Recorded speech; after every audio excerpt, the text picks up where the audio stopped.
Hello, how's it going? So today, I was going to do a book review. So this book, if you can see it, Hermann Hesse, Steppenwolf.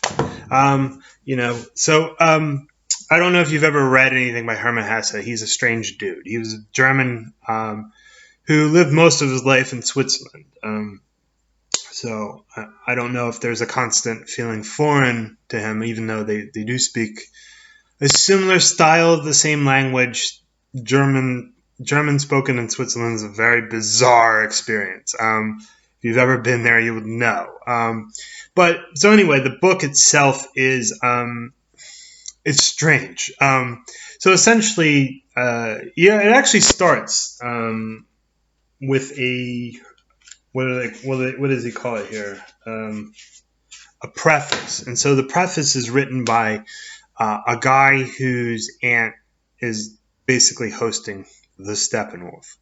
And he writes, basically, there's a guy, the Steppenwolf is this guy named Harry Haller who adopts a sort of persona of a Steppenwolf. I'll get to that later, but essentially, the guy, I don't even know if you know his name, but essentially he observes the Steppenwolf in his aunt's house, and he's a strange dude. That's what the main takeaway is. Harry Haller's a weirdo. So he just says he's just strange, and he goes through these very bizarre changes, and nobody can predict them. And we only know about him because he had left behind what he had written.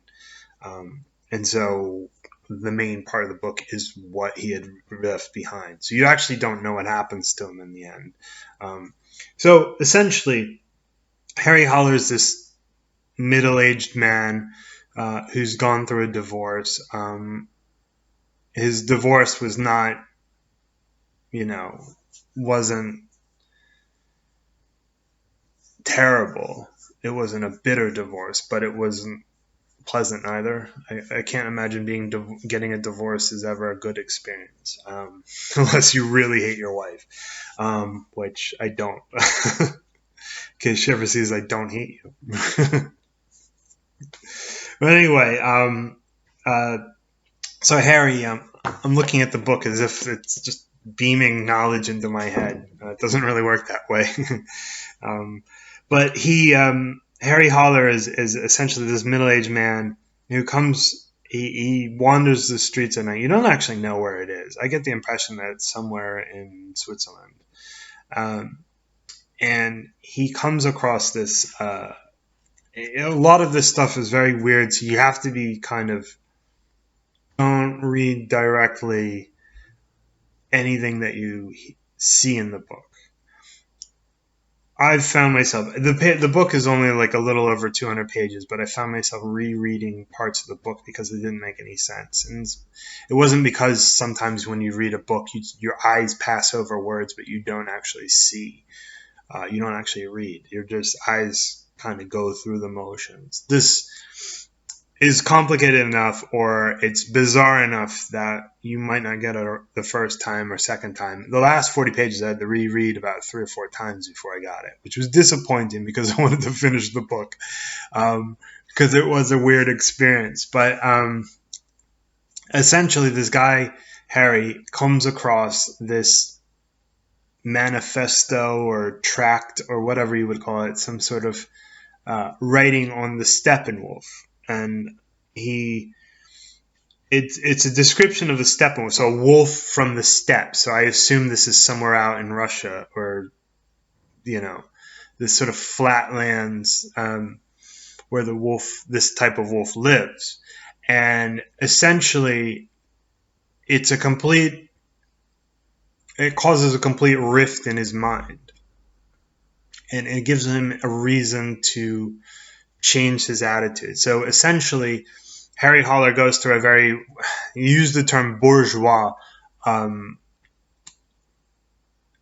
He goes through a very bourgeois experience in his life.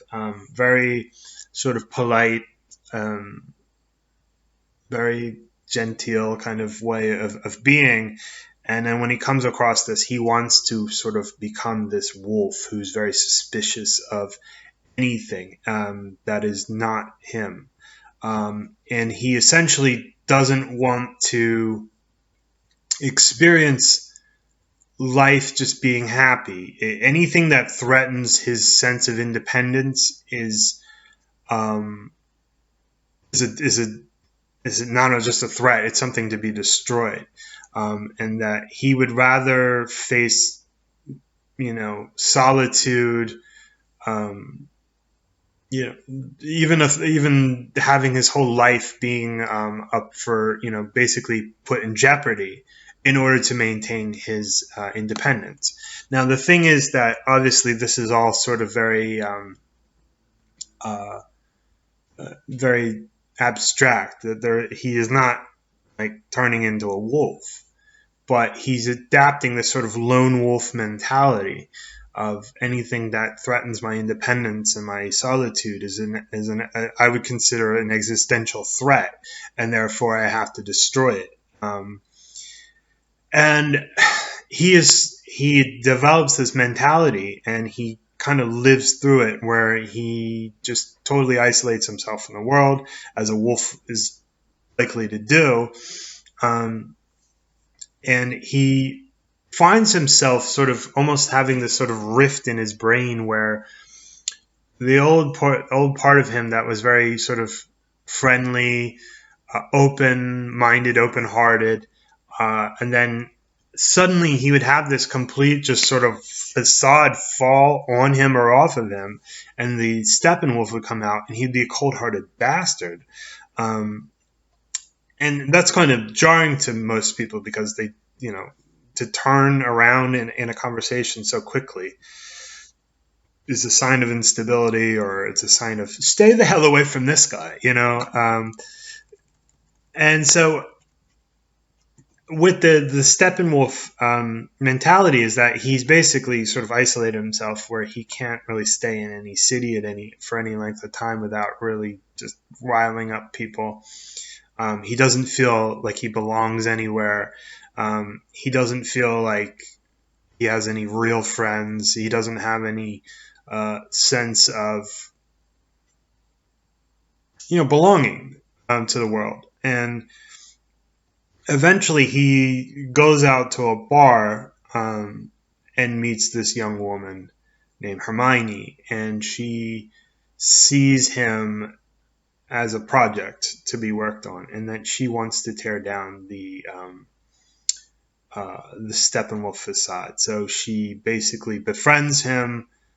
There's nothing implied that's romantic about their relationship. Hermione eventually finds him a girlfriend named Maria, and there's a sort of, she brings him into a group of friends with Maria and this jazz player, musician named Pablo, and it's a very bizarre set of circumstances, and he feels very out of sorts.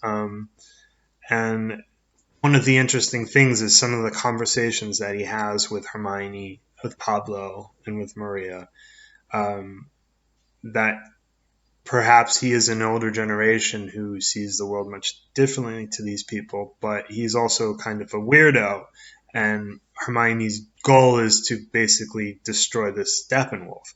Now, I've read a little bit about what Hermann Hesse had to say about the book, and he said that I think a lot of people have gotten the book wrong, that they see it as a much darker book, possibly because of the end. Now, this book is nearly 100 years old. If you haven't read this, all right, you just step away. But essentially, Hermione tells him that she's going to make him fall in love with her. Maybe not in the romantic sense, but sort of fall in love with her style of life, her mentality. And Hermione basically takes him under her wing and reintroduces him to society. But she says, the moment that you do fall in love with me, you're going to kill me. And that's fine. I want you to kill me. I don't know where that comes from. It's not really clearly explained.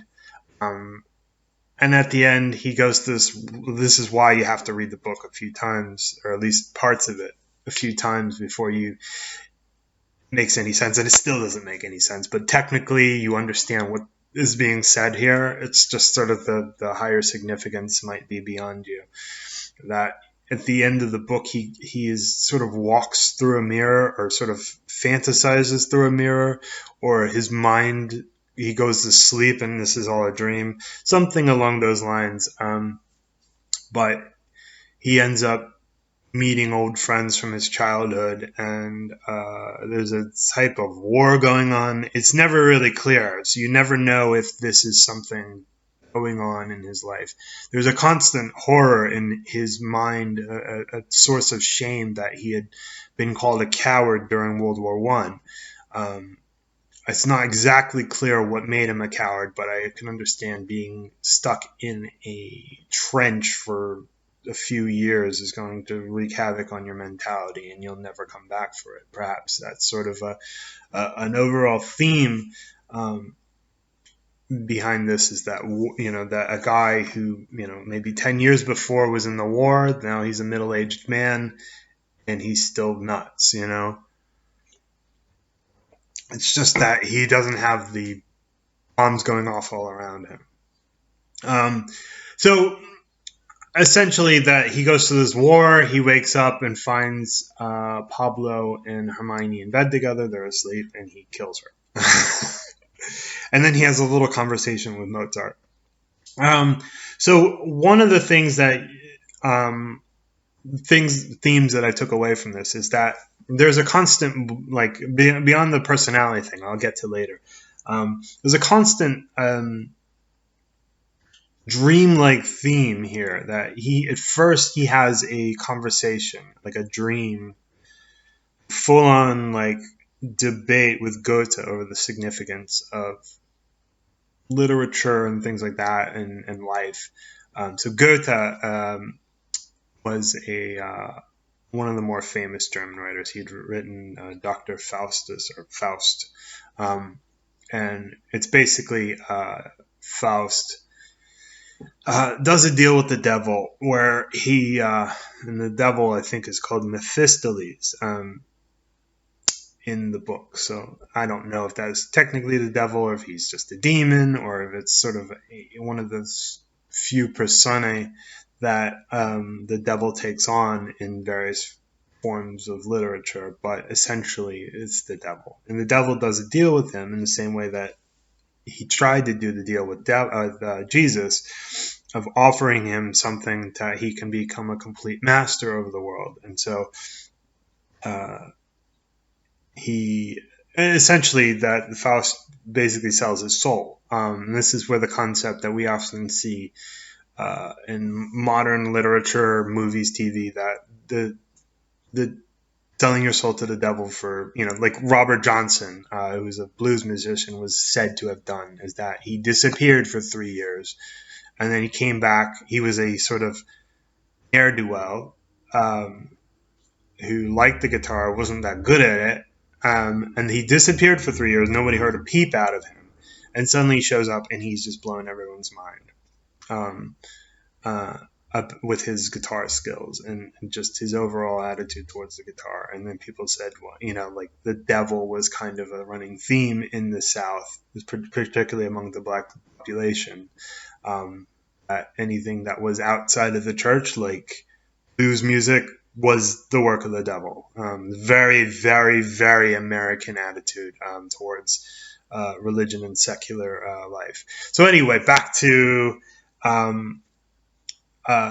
Steppenwolf, that he has this full-on conversation with Goethe. It's very dreamlike.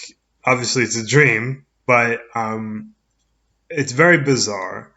I think this book warrants a couple reads. It's not something you're going to sink your teeth into and totally digest on the first try. I don't think, unless you just happen to hit the sweet spot right. You just happen, sort of just get it right the first time, but chances are probably not the case. At the end of the book, after he kills Hermione, he has a full-on conversation with Mozart.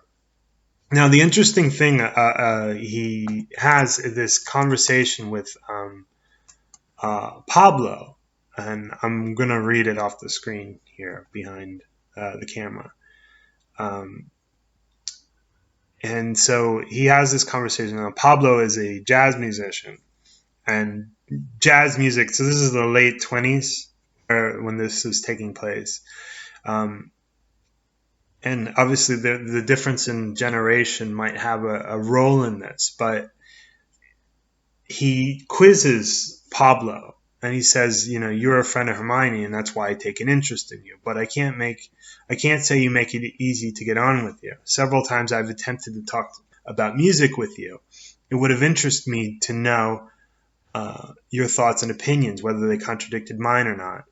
But you have disdained me to make even the barest reply. He gave me a most amiable smile, and this time a reply was accorded me. Well, he said with equanimity, you see, my opinion, there is no point at all in talking about music. I never talk about music. What reply then was I to make to your very able and just remarks? You are perfectly right in all you said, but you see, I am a musician, not a professor. And I don't believe that as regards music. There is the least point in being right. Music does not depend on being right, on having good taste, on education and all that. So this is Harry's response. Indeed, then what does it depend on? On making music, Herr Haller. On making music as well and as much as possible with all the intensity of which one is capable. That's right. That is the point, monsieur. So I like the fact that they've switched from German form of repress, Herr Haller, and then Monsieur, right, French. Though I carried the complete works of Bach and Haydn in my head, I could say the cleverest things about them, not a soul would be better for it. But when I take hold of my mouthpiece and play a lively shimmy, whether the shimmy be good or bad, it will give people pleasure. It gets into their legs and into their blood. And that's the point, and that alone. Look at the faces in a dance hall at the moment when the music strikes up after a longish pause. How eyes sparkle, legs twitch, faces begin to laugh. That is why one makes music. Now that's one attitude. That's a very jazz and sort of pop and sort of I would say this sort of energetic music. This is sort of off topic, but I feel like this whole book is basically Hesse's way of injecting sort of thoughts of his own into his characters. And I think there is a point to that both, so in this case, it's mostly Pablo giving his opinion about music, is that it's mostly there just to sort of make you happy. Make you move, make you sort of convivial. Now, I agree with that, but there's anybody who listens to older, sort of more, even some music that is, like, give me an example. So some religious music of like the 18th century, 19th century, you can't really move to it. You can't dance to it. Doesn't make you smile, but it's amazing. It's an amazing experience. Like, I'll give you an example. Most of anything that's done by Schubert is totally incredible. He did not live to be I think he was about 30, 35 when he died. And he left behind just absolute pieces of music that was just totally amazing, like the Serenade. It's just, you don't dance to it. It doesn't make you smile. It doesn't. But it's the term that I can only call it is enthusiasm, where in a literal sense of a God takes over your body, a spirit takes over your body, and you become whole with it. That to me is one of the most amazing experiences. And the same thing with Ave Maria. Anybody who's not religious, go listen to Ave Maria, and you will feel the slightest tinge of religiosity. That is the genius behind this music. And, as a side note, if anybody wants to evangelize anybody, do it through music is the most spiritual. Music can be the most spiritual experience that anybody can have with headphones on. Um, with just sitting in your own room, and I think that's why teenagers really latch on to music, especially uh, not just like ones that make you laugh and smile, but make you feel emotions that just can't be experienced out on the dance floor. So anyway, I really enjoy these little conversations that they have. I know that these are staged conversations. These are not like naturally flowing, and they're there for you to